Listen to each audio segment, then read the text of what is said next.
नमस्कार, मी रेखा. सर्वांचं खूप मनापासून स्वागत. आज आपण चटपटीत असं लिंबाचं लोणचं करणार आहोत, जे उपवासाला सुद्धा चालू शकतं. तर लिंबाचं लोणचं करण्यासाठी मी इथे छान पिवळे असे पाहून घेतलेले आहेत. 12 लिंबू आहेत. हे लोणचं करताना शक्यतो हिरवे लिंबू घ्यायचे नाही आहेत.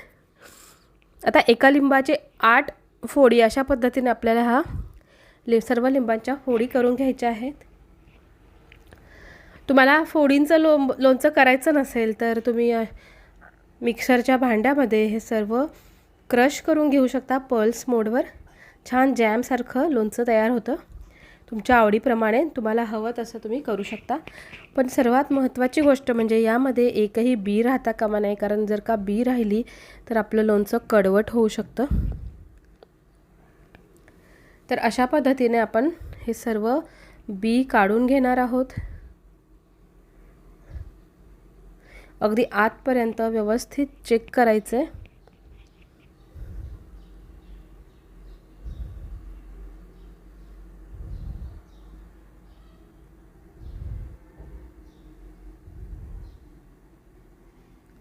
तर सर्व लिंबांच्या फोडी करून झालेल्या आहेत. एवढ्या बिया यातून निघालेल्या आहेत. तर शक्यतो स्टीलचं भांडं वापरायचं आहे. स्टीलच्या पातेल्यामध्ये जाड बुडाच्या हे सर्व फोडी मी घेतलेल्या आहेत आणि यामध्ये आता आपल्याला चवीनुसार मीठ घालायचं आहे. व्यवस्थित मिक्स करून घेऊया आणि हे आता आपल्याला 5 ते 6 तासांसाठी असंच ठेवून द्यायचं आहे. तर झाकण ठेवून आपण हे 5 ते 6 तासांसाठी ठेवलेलं होतं. तर आता यामध्ये आपल्याला 2 कप एवढी साखर घालायची आहे.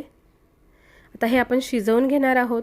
लाल तिखट घालायचं आहे. काश्मीरी लाल तिखट घेतलं आहे मी. 2 मोठे चमचे भरून लाल तिखट घातलं आहे. आता हे सर्व मिश्रण व्यवस्थित एकजीव करून घ्यायचं आहे.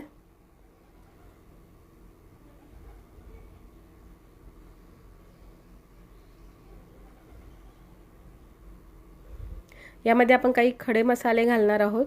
काळी मिरी, लवंग, दालचिनी आणि वेलची घ्यायची आहेत. हे सर्व व्यवस्थित पुन्हा एकदा एकजीव करून झालं की आता हे आपण गॅसवर ठेवणार आहोत. मिश्रण व्यवस्थित एकजीव झालेलं आहे. आता गॅस चालू करायचा आहे आणि आता हे आपल्याला लो टू मीडियम फ्लेमवर शिजवून घ्यायचं आहे. थोडंसं मी आणखी मीठ घातलं आहे. यापूर्वी आपण मीठ घातलेलं होतं, त्या अंदाजानुसार आपल्याला मीठ घालायचं आहे. आता हे आपल्याला छान लो टू मीडियम फ्लेमवर व्यवस्थित लिंबाच्या साली शिजेपर्यंत, छान साखरेचा पाक होईपर्यंत शिजवून घ्यायचं आहे. छान घट्टसर असा होईपर्यंत झाकण ठेवून आपल्याला शिजवायचं आहे. सुरुवातीचे 15 मिनिट आपण मीडियम फ्लेमवर शिजवणार आहोत आणि त्यानंतर आपण लो फ्लेमवर हे शिजवून घेणार आहोत.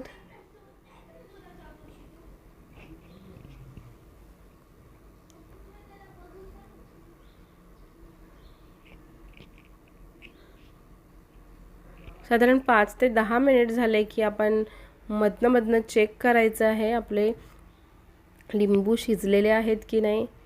तर आता साखर पूर्णपणे वितळली आहे आणि अगदी पातळसर असं हे मिश्रण तयार झालेलं आहे.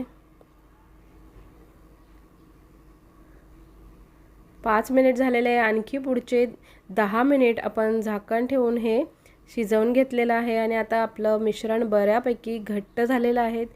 खूप घट्ट आपल्याला हे करायचं नाही. आता अगदी लो फ्लेमवर आपण आणखी पुढचे 10 मिनिट हे शिजवून घेऊया. तर आपलं लोणचं बऱ्यापैकी होत आलेलं आहे. मिश्रणसुद्धा घट्ट झालेलं आहे आणि लिंबाच्या सालीसुद्धा शिजलेल्या आहेत. गॅसची फ्लेम आता अगदी लोच आहे. तर आणखी पुढच्या 5 मिनिटात आपण गॅसची फ्लेम बंद करणार आहोत. आपलं लोणचं झालेलं आहे. खूप घट्टसर आपल्याला हे तयार करायचं नाही आहे, कारण थंड झाल्यावर ते आणखी घट्ट होतं. तर आता गॅसची फ्लेम बंद केलेली आहे. तर मग हे लिंबाचं चटपटीत असं लोणचं तुम्हाला कसं वाटलं, तुम्ही हे नक्की ट्राय करा. तुम्हाला रेसिपी आवडली असेल तर लाईक करा, शेअर करा, चॅनलला सबस्क्राईब करा.